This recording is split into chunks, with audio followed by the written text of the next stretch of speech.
नमस्कार, Sushma scooty driving क्लासेसमध्ये तुमचं स्वागत आहे।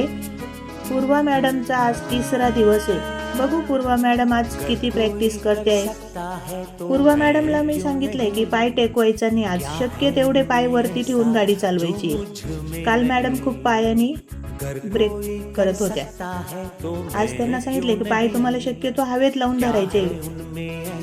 व्हेरी गुड, मॅमनी छान कव्हर केली आहे, सांगितलेले सगळं फॉलो पण केले। आज बघा असे पाय हवेत राहिले पाहिजे तुमचे आणि अशी स्ट्रेट गाडी गेली पाहिजे। समजा वाकडी तिकडी गेली गाडी, हँडल कुठं पण जाऊ द्या तुम्ही, पण रेस कंटिन्यू ठेवता आली पाहिजे आणि पाय असे हवेत तरंगून ठेवता आले पाहिजे। काल मॅडम खूप पाय टेकवत होत्या, आज बघा तिसऱ्या दिवशी मॅडमनी इथं थोडासा बॅलन्स हे झाला। अजून रेस कंट्रोल नाही आहे, पण रेस लावून धरता आली मॅडमला। आज रेस लावून धरता आली, पाय पण वरती राहिले। आज हळू हळू हळू चालवत राहिलं ना प्रॅक्टिस, असा लॉंग जितकं तुम्ही पाय वरती ठेवणार तेवढा तुमचा बॅलन्स होतो।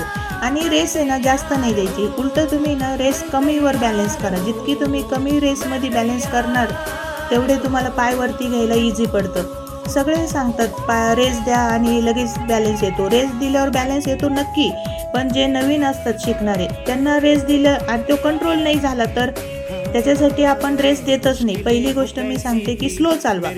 जेवढी तुम्ही स्लो चालवणार तेवढे तुम्हाला कम्फर्टेबल पण होईल आणि हँडल कंट्रोल होईल। मेन म्हणजे हे बघा, आता मॅडमनी स्लो घेतली तर एकदम व्यवस्थित मॅडमला हँडल पण कंट्रोल झालं।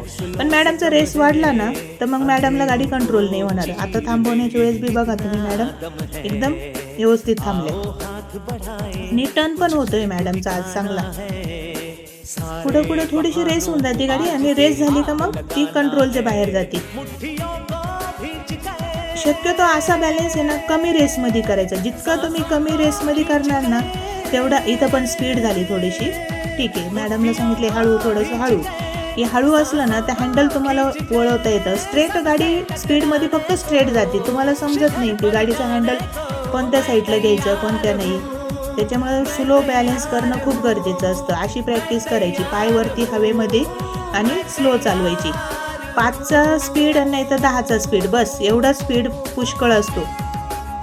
आणि रेस जास्त झाली ना तर बघा अशी तिरपी जाते। आता गेली तिरपी गेली गाडी, ठीक आहे, कव्हर केली मॅमनी, हँडल पण कव्हर झालं, पण मग ब्रेक मारून थांबून घ्यावं लागलं। ठीक आहे, स्टॉप करून घ्यायची, जितके कंट्रोल होईल तेवढीच चालवायची आणि स्लो चालवायची। थोडंसं स्पीड होऊन जातंय त्याच्यामुळे ती गाडी थोडीशी वाकडी तिकडे होऊन जाते। आणि माझं तर असं म्हणणं आहे की गाडी जाऊ द्या, आपला ग्राउंड आहे, ग्राउंडवर गाडी कुठेही जाऊ द्या, फक्त तुम्ही ना रेस कंटिन्यू ठेवायचं सवय लावायची। आज तिसऱ्या दिवशी मॅडमने खूप प्रॅक्टिस केली आहे, पाय पूर्ण हवेत। आज अजिबात मॅडमनी पाय टेकवलेले नाही आहे, एकदम मस्त। तिसऱ्या दिवशी मॅडमने एवढी प्रॅक्टिस केली की उद्या आरामात पाय वरती येईल मॅडमचे। उद्या मॅडमच्या पाय वरती ठेवूनच गाडी चालवणार आहे। एकदा आहे ना तुम्हाला रेस कळाली पाहिजे की गाडीची रेस मेंटेन झाली पाहिजे, कमी पण करता आली पाहिजे, वाढवता पण आली पाहिजे, तरच तुम्हाला गाडीचं हँडल कव्हर होईल। नाही तर कसं होतं, रेस दिली तर खूप रेस देतात, कमी केली तर खूप कमी करतात।